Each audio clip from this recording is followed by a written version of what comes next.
Joke time muna tayo mga kababayan. Padala ni Bibencio Salcedo. Taga rito lang ito sa amin, yung nagpadala. Ang kwento, ganito po. May isang probinsyano, malayong probinsya, wag na nating sabihin kung anong probinsya, baka magalit yung mga tao doon. Pakita nyo, Mr. Maravillas. Basta pakinggan na lang po ninyo yung kwento ni Bibencio. Lumuwas ng Maynila yung isang probinsyano para magbigay ng suporta kay Bato, baka maaresto ng ICC. Ngayon, nagutom, pumasok ng restaurant. Siyempre, taga-probinsya siya, hindi siya masyado pa marunong kung ano yung mga ino-order sa restaurant. Medyo wise din po yung probinsyano. Gagawin ko niya kung ano yung in-order ng katabi kong misa, yung customer sa katabi ko. Yun din lang niya, kukopyahin ko lang yung order. Umorder ng pansit, yung katabing customer. Tinawag yung waiter, "Waiter, pansit." Order ako ng pansit. Matik po, order din ng pansit. Yung probinsyanong suportador ni Bato. Tapos may tinuro pa yung customer. Chicken pa niya. Matik siyempre. Chicken din. Yung inorder ng suportador ni Bato. Plus siyempre kanin. Next na inorder ng customer po. Ashtray. Bigyan mo anya ako ng ashtray. Sabi din ng supported ni Bato na probinsyano. Bigyan mo din anya ako ng isang ashtray. Medyo nainis na yun. Parang ginagaya lang yung order niya. Nainis na yung customer. Itinanong yung supported ni Bato. Makita niya kung ano yung in-order ko. Ganon din yung in-order mo. Umorder ako ng pansit, umorder ka rin ng pansit. Umorder ako ng chicken, umorder ka rin ng chicken at kanin. Nang sabihin ko anya na bigyan mo ako ng ashtray, bigla din anya humingi ka ng ashtray. Para niyang nangiinis ka. Sagot ng supporter ni Bato. Bakit anya? Ikaw lang anyang marunong kumain ng ashtray?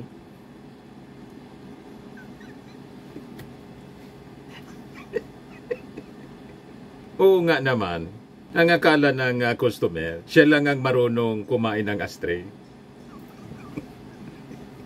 Matalino. Yung matalinong sumagot, dumipinsa. Nabukingan niya, Mr. Maravillas, yung pagiging ignorante.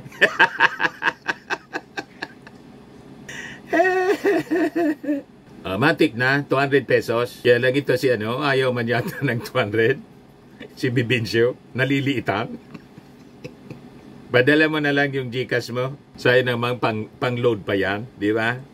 Kasama ka na rin dito sa raffle. Pag nabunot yung pangalan mo, 5,000, medyo malaki na. Monthly draw 5,000. Sa December, 10,000, mas malaki. Di ba? So, dito na tayo mga kababayan sa ating seryosong topic. Kasi si Sara Duterte, sabi dito sa balita, uuwi na siya at willing siyang mag-appear doon sa Senate Committee hearing ni Amy Marcos. Pagpabor sa kanila mga kababayan, matik yung reaksyon nila. Pag yung mga hearings na pabor sa kanilang interes. But anyway, ibigay ko sa inyo mga kababayan yung kwento. Ayan, yung balita dito sa Manila Bulletin. BP Sara willing to attend Senate hearing on Duterte arrest. Still friends with Senator Amy. BFF po. Friends forever. Best friends.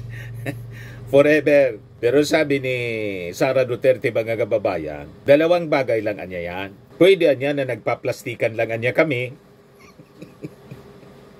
Or talagang friends beyond. Yan sabi po ni Sara Duterte. Ako tingin ko, mas tama po yung una niyang sinabi na nagpaplastikan lang sila.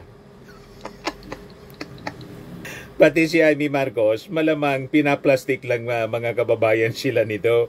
Kaya lang, sabi nga mga kababayan, the damage has been done. Kung hindi man sa kanyang kapatid na si President Bongbong Marcos, sa kanyang sarili, kay Amy Marcos. Kasi nainis yung mga Marcos loyalist at nakapagdesisyon na sila na hindi na po iboboto si Amy Marcos dahil sa kanyang behavior, sa kanyang pagsuporta until today sa mga Duterte na pinagbantaan ng lahat ng mga masasamang salita, binitawan na ng mga Duterte laban sa kanyang pamilya, pati yung pagbabanta sa buhay ng kanyang kapatid, pero siya ay midikit pa rin.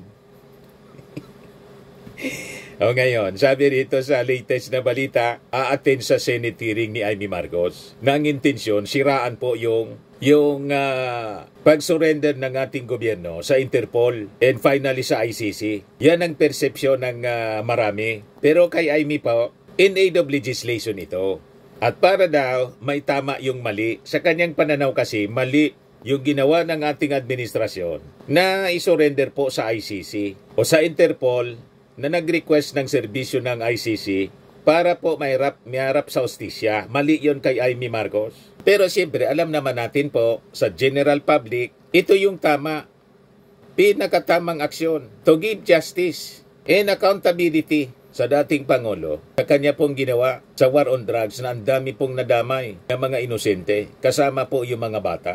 So, hayaan natin kung saan dadalhin ang katigasan ng ulo mga kababayan ni Amy Marcos na dikit ng dikit sa mga Duterte. Tama ba? Si Amy Marcos po gusto magpalinlang. Ang Bible, ang mismong Bible mga kababayan, may warning about bad friends. Sabi sa Bible, sa 1 Corinthians chapter 15 verse 33, do not be deceived anya. Huwag kang palilinlang. Madaling sabi. Bad company ruins good morals. Kasi nga po, pag ang lagi mong kasama, masasamang tao, masasama ang ugali, malamang sa malamang, maawa ka ng masamang ugali. Di ba? Kaya si Amy, naging masama na yung ugali niya sa kanyang sariling pamilya, sa kanyang sariling kapatid. Imagine, sinama siya, mga kababayan, sa alyansa ng bagong Pilipinas. Pagdating ng oras, imbes na ma-appreciate niya, may mga sorties na sumama siya. Dahil po sa pagka-aresto kay Digong, biglang dumistan siya. Yung ginawa ng ating Pangulong Bongbong Marcos, hindi na sinama sa in-endorse. Bala ka sa buhay mo. Ito na ngayon mga kababayan. Lalo nga sumama yung ginagawa ni Amy Marcos. Nagsasagawa siya ng investigation para hanapan ng butas yung ginawang pag-aresto kay Digong. At ang sabi, si Sarah willing na mag-testify. Open daw siya to attending future Senate hearings regarding the arrest of her father, former President Rodrigo Duterte, as she prepares to return to the Philippines. So sabi po ni Sarah, inimbita daw siya kasi ni Amy Marcos to the second hearing but was unable to attend due to her busy schedule and the 6-hour time difference. Unfortunately, the last 4 days dito, medyo hectic na siya kasi tinatapos namin yung organization at sistema. At saka 3 a.m. kasi sa oras natin dito, yung kanilang hearing doon. So medyo mahirap talaga siya para sa akin na umattend. Despite this, sabi ni Sarah, she was willing to participate in future inquiries if the committee required her input. Kung meron namang future hearings na meron silang tanong sa akin tulad ng kung anong nangyari sa Hong Kong or anong nangyari sa pagdating ni dating Pangulong Duterte sa Manila, willing naman po akong sumagot. Despite the rift between the country's top 2 leaders, Vice President Duterte said she remains friends with Senator Marcos. Magkaibigan pa rin kami hanggang ngayon. Wala namang problema doon.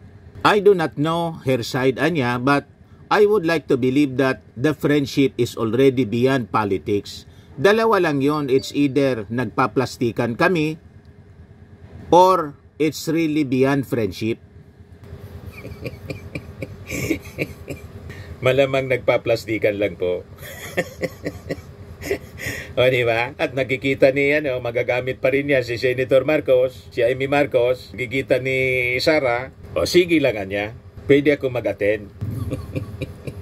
O ngayon, mga kababayan, sa latest na balita pa rin, o diba binawal, inisnab ng Palasyo Malacanang yung second hearing ni Amy Marcos. Walang nag-attend.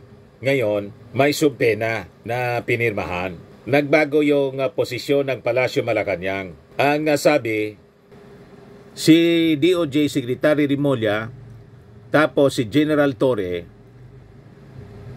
a-attend po sa investigasyon. Yan Sabi dito sa balita, Senate President Francis Escudero said yesterday that Justice Secretary Jesus Crispin Remulla and CIDG Chief General Nicolas Torre are set to attend the next Senate Foreign Relations Committee hearing, even as he warned that forcing confrontation through executive privilege or Senate subpoenas could trigger a constitutional crisis between the executive and legislative branches of government. So ginawa ni Escudero, namagitan po siya. So sabi niya, the two institutions are clashing. One institution refuses to follow the other because it believes it is right. That is acting legally. And until the Supreme Court issues a decision, we're stuck in suspended animation, sabi po ni Escudero. That is what you call a constitutional crisis. So I do not want us to reach that point. He said that Senator Amy Marcos has specifically requested the appearance of Torre, while Remulla, who answered most legal questions in earlier session, is expected to participate again. Paliwanag mga kababayan ni Escudero, ito niyang ongoing hearings must serve as a platform for healing in understanding rather than deepen political divisions. That can only happen if questions are answered without having to clash, without the executive branch resorting to executive privilege on one side and the Senate resorting to subpoenas on the other. So atin daw si Secretary Remulla saka si General Torre. Di ano niya Mr. Maravillas ang masasabi mo dito. Maganda na rin po ito na ginawa ni Chis Escudero. Ang mas maganda nito mga kababayan kung si General Torre may dala na rin po na na warrant of arrest galing sa ICC through Interpol. Kasi naghamon po si Senator Bato at ang dami daw niya na itatanong kay General Torre. Kaya sabi ng Palasyo Malacanang, bakit niya noong unang Senate hearing absent ka? Kung gusto mo anyang magtanong sana, mahaba yung oras, 9 hours yata yun, yung first hearing. So nakapagtanong ka sana anya. Sa second hearing anya, bigla ka na lang lumitaw. Yan nagdesisyon po yung palasyo na wag nang mag-attend kasi sa paniwala ng palasyo, nasagot na yung mga tanong ng mga senador. O ngayon, exciting po kung halimbawa, sa susunod na hearing, April 9 yata, dumalo sa hearing si Bato, tapos siyempre nandyan si General Torre, hawak na niya yung warrant of arrest.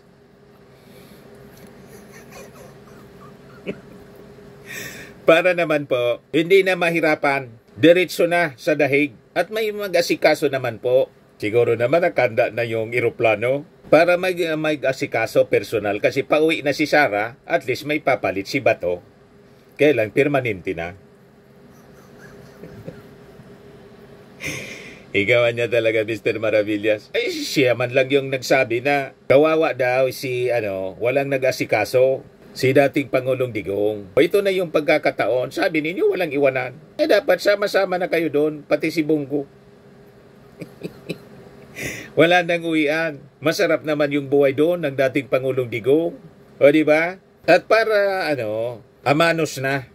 Sa totoo lang po, importanteng masagot nila ito. At kung hindi sila nagkasala, hindi sila nagmalabis sa pagpatupad ng war on drugs, sabi nila, tama, kailangang ipaliwanag nila mga kababayan sa buong mundo. Kasi ang kaso nila mga kababayan na kinakaharap, crimes against humanity. Ngayon si Digong may pasabi na gusto daw niyang mamatay dito sa Pilipinas. Yan sabi ni Digong, everything that I did was for my country. Whether that statement is acceptable or not, but that is my statement. Everything I did for my country. Yan sabi dito, arrested former President Rodrigo Duterte wants the proceedings in his case for crimes against humanity to move swiftly, saying he could die anytime, but would rather take his last breath on Philippine soil.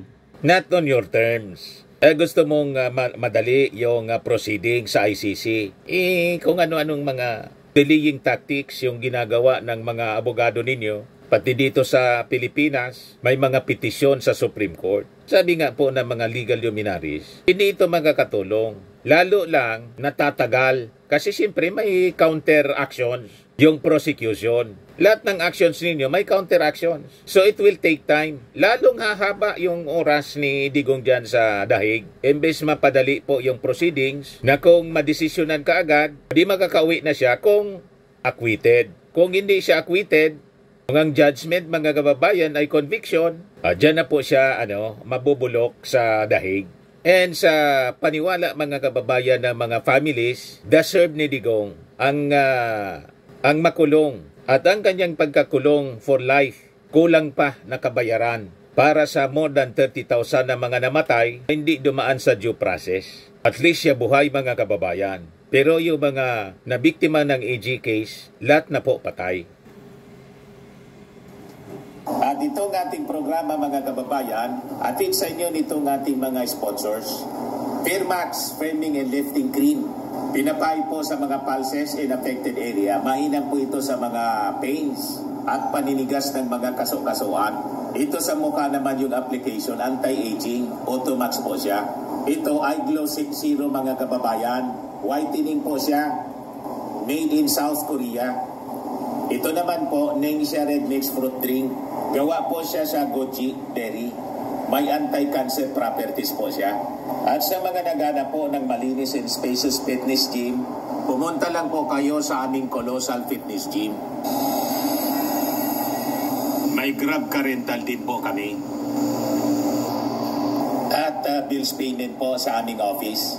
At saka sa mga mahilig po sa mga imported bags, manood po kayo sa live selling ni Madam Aileen Rosales sa kanyang Aileen Closet po. Pati mga shoes, ito yung kanya po. Ito yung kanyang page. Kita ninyo, napakagandang mga online selling po siya. Si Madam Aileen Rosales.